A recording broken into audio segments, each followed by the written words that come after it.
Welcome to Community Snapshot. I'm Tom Laux, and today I have Bob Kaiser, and we're going to talk about the city band, and he's the conductor of the band for the past few years. And Bob, tell me a little bit about the history of this band.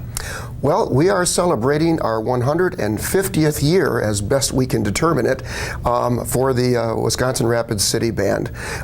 We have historical records that go all the way back to some bands performing in about 1863, and throughout all that time, the band has had many different formats, sometimes as a family group, sometimes as a community group, sometimes two different bands merging together. But in our current form, we've been continually providing entertainment for the community of Wisconsin Rapids, and we will continue to do so for many years in the future. Well, the band just started June 18th. This is for the summer here, and it's over at Robinson Park. Correct. How many people are on that band? And then let's talk about the dates so people can come out and see it. Okay. We have about 50 people on the band roster. And of course, these are busy community members from all walks of life and all ages as well.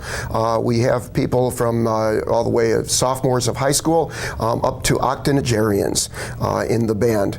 And we do our concerts, like you said, Tom, at Robinson Park, and throughout the months of June, July, and into the first couple of weeks of August as well.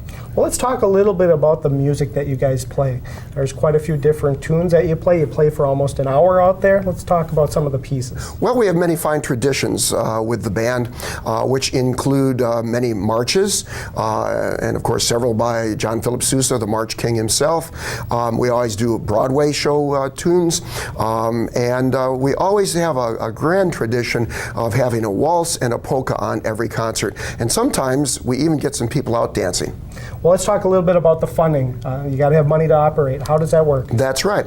Well, we have a board of directors that goes out and solicits funds throughout the community. We have a program that we publish which has ads in it, as well as we seek sponsors for each individual concert. And in this particular summer, we have all of our concerts are sponsored. And then, of course, we'll just take donations as they come in.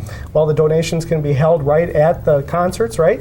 That's right. We have a little box that goes around, and anybody that wants to contribute, that's fine. We also have a couple of little things that we do. Peg Garber, one of our board members, is always out there with water and ice cream to sell at our concerts as well. Yeah, definitely. Well, let's talk about two big dates coming up. The Centralia Center one here, July 4th, and also the PAC. That's your big concert of the year. It's in July. Let's talk about those two events. That's right.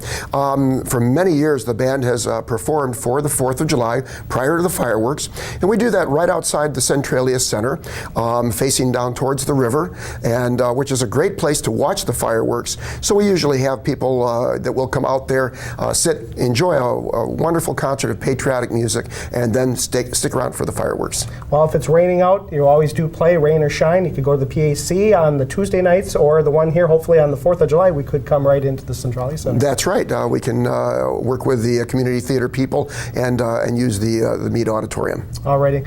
Anything else that you'd like to bring up about this great band? Well, I think it is a wonderful group again this year, talented musicians, and that put on just a great show. Of course, we want to encourage people to come out to our concerts. The other one that you had mentioned was on July 28th. We have a special fundraiser concert, that's at the Performing Arts Center at 2 p.m. It's a Sunday afternoon. It's free admission, but we pass the hat, and we'd love to have everybody come on out. Yeah, it's a great place, a nice auditorium, air conditioned in the middle of July, or end of July. So come on out there and have a lot of fun. So thanks, Bob, for coming by and sharing that information.